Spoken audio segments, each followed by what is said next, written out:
Hello mga kabibig! Welcome back sa Limbagong YouTube channel. Ito ang pinakamaingay na YouTuber sa balat na YouTube. Nako, ito kaya ay totoo? Pero sabi ng Malacanang, fake news daw itong road rage na kung saan kasali ang presidential son. Naku, sino kaya sa presidential son ni BBM ang nagkaroon ng iskandalo sa kalye? Nako po, yan ang ating nabasa kanina. Pero sabi naman ng PCO Dave Gomez na it's not true. Hindi kasama ang or it's not true, hindi totoo yan. Walang ano ba? Hindi totoong may presidential son na kasali sa iskandalo sa kalye, kung saan hinarang ang sasakyan, nagkaroon ba ng gulo, may salpukan ba, yun ang malaking tanong ng mga netizen. Alam mo, mga marites ang mga netizen. Lalo na itong si Ramon Tulfo, ibinalita talaga kung sino ang sakay, kung ano ang nangyari, kung sino ang nakasaksi. Hala ka. O i-share ko sa inyo kabibiga. Pero disclaimer lang ha. And factual to na sinabi na ng Malacanang na hindi totoo yan. Pero ano itong mga post ni Montulfo kabibig? This is intriguing. Hindi naman, Ramon Tulfo, hindi naman niya dinilit. Sabi ni Ramon Tulfo, pinabubulaanan ng Malacanang ang report na hinaras at hinarang ang convoy ng presidential son sa North Luzon Expressway kahapon ng gabi, February 21, 2020. Sana hinarang. Hinarang ang sasakyan, ang convoy ng presidential son. Ayon sa report na nakalap ng dating Enquirer Ace reporter na si Nancy Carvajal, bumaba ang 15 na lalaki na nag-block sa convoy ng presidential son. Halak, uy, totoo kaya ito? Pero sabi naman ito ng Enquiry Ace reporter na si Nancy Carvajal, bumaba daw ang 15 lalaki at pinuntahan, blinak pala ang convoy ng presidential son. Ang mas malaking convoy ng nagharang ay nakarehistro sa Bulacan Provincial Government. Hala kasino to? Nakakatawa ang Presidential Communication Office, PCO, sa pag-deny ng report ni Carvajal. Oo nga kabibig, dininay ni Dave Gomez itong nangyayari sa isang presidential son na kung saan ay hinaras at hinarang. Mas lalo nilang pinalaki ang balitang road rage sa NLEX. Si Nancy ay award-winning journalist ng Enquirer na nagbunyag ng pork barrel scam ni Janet Lim Napoles. Maaring sakay si Bulacan Governor Daniel Fernando ng convoy na humarang sa convoy ng presidential son. Huy, Ramon Tulfo, totoo kayo mga sinasabi mo? Lagot ka sa kayabangan mo, Gov. Ang dokumentong nasa ibaba ang nagpapatunay na hinarang nga at hinaras ang presidential son's convoy. Huy, ito yung sinabing, ebidensya ni, ito ang dokumento ni Ramon Tulfo. Sahin natin doon. Show cause order. This had reference to the investigation being conducted by this office in relation to a reported road rage incident involving a convoy of 4 vehicles pinanangan doon against a single Toyota Land Cruiser yon at around 7:45 to 8:45 p.m. Along southbound lane of North Luzon attempted to overtake the convoy, which was occupying multiple lanes. The convoy allegedly pursued V5 with sirens, boxed in it, and forced it to stop.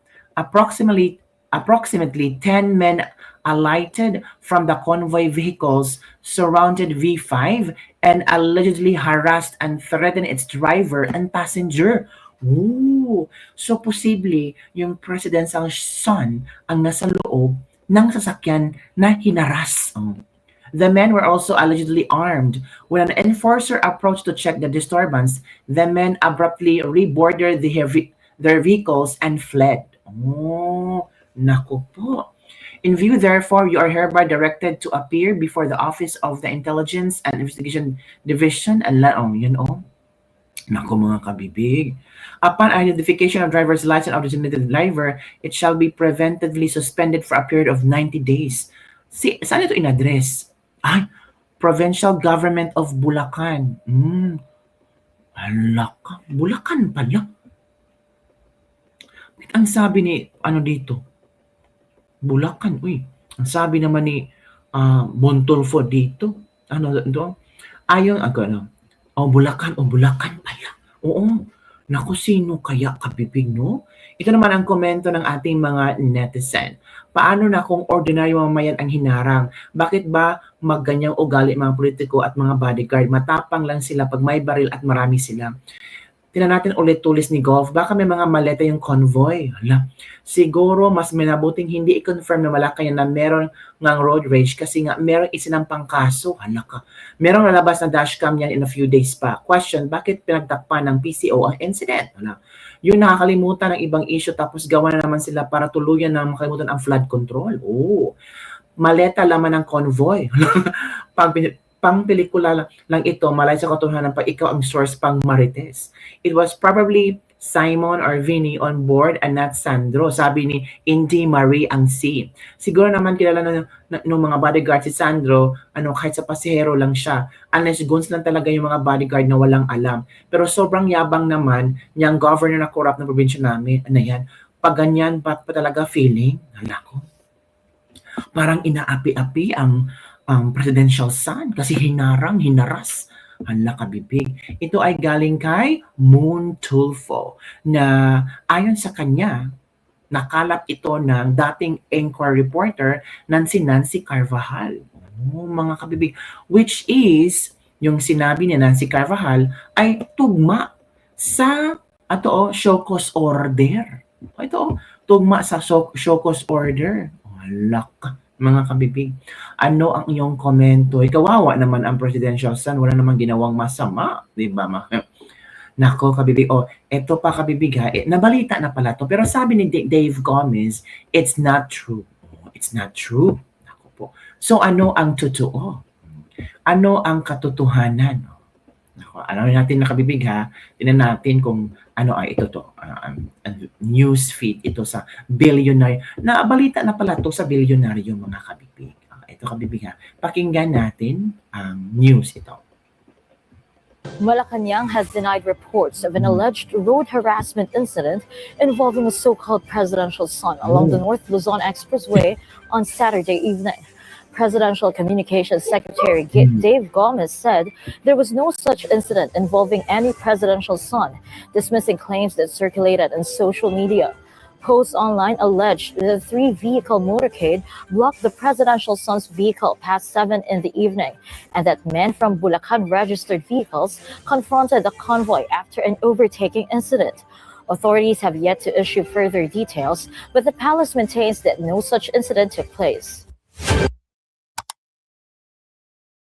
Malacanang has denied reports of an alleged road harassment incident involving a so-called presidential son along the North Luzon Expressway on Saturday evening. Presidential Communications Secretary Dave Gomez said there was no such incident involving any presidential son, dismissing claims that circulated on social media. Posts online alleged the three-vehicle motorcade. Pero sabi ng isang netizen, ano yan, show cause order, nilabas ng LTO at permado ng happy ng L2 Intelligence and Investigation Division. Baka sabihin sa huli, ipeke yan umiikot na show cause order. Administrasyon ng kasi mga sobrang nakakaya, buong mga dreaming pa rin sila mga katotoo, Charis ba involved? Yun mga kabibiga. Yun ang mga komento ng ating mga netizen. So maghintay-hintay tayo. Pero sinabi naman ng PCO na it's fake news, na hindi kasali doon or wala doon or hindi, wala talaga as in walang presidential son ang involved sa nangyaring paghaharas or hinarang at sasakyan ng presidential son. So far, yan po mga kabibig ang ating tislibak-lebak for ito. Pero sabi naman ni Montulfo, bakit may show cause order? Hala, bakit pinaimbestigahan? Bakit tinawag? Hala ka kabibig. Thrilling.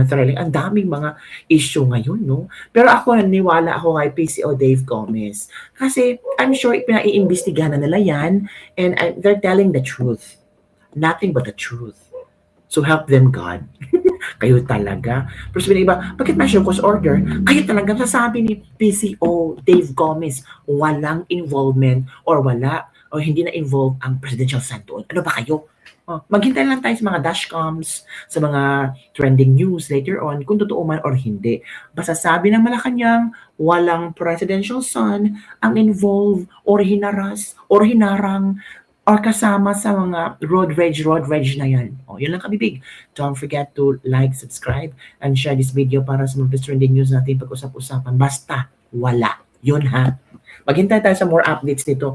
I'm sure may mga updates na lalabas ito, mga kabibig. At hintay tayo, sabi ng iba, ba't ka maniwala kay Montulfo, kabibig? Sanabi ko bang naniniwala ako kay Montulfo? Naghahanap lang ako ng mga news beats ba? I-share ko sa inyo, babasahin natin, depende na kung ano ay yung political views, pero nagsabi na ang PCO na it's not true.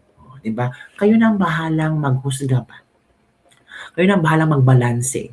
Na sabi ni Montulfo, galing ito sa dating Enquirer Ace reporter na si Nancy Carvajal.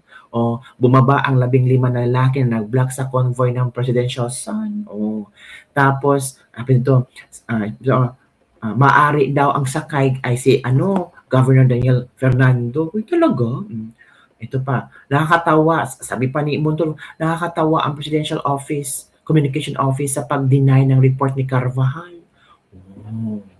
Naku kabibig, maghintay-hintay tayo. Yun lang kabibig, don't forget to like, subscribe, and share this video. Bye everyone, see you next time.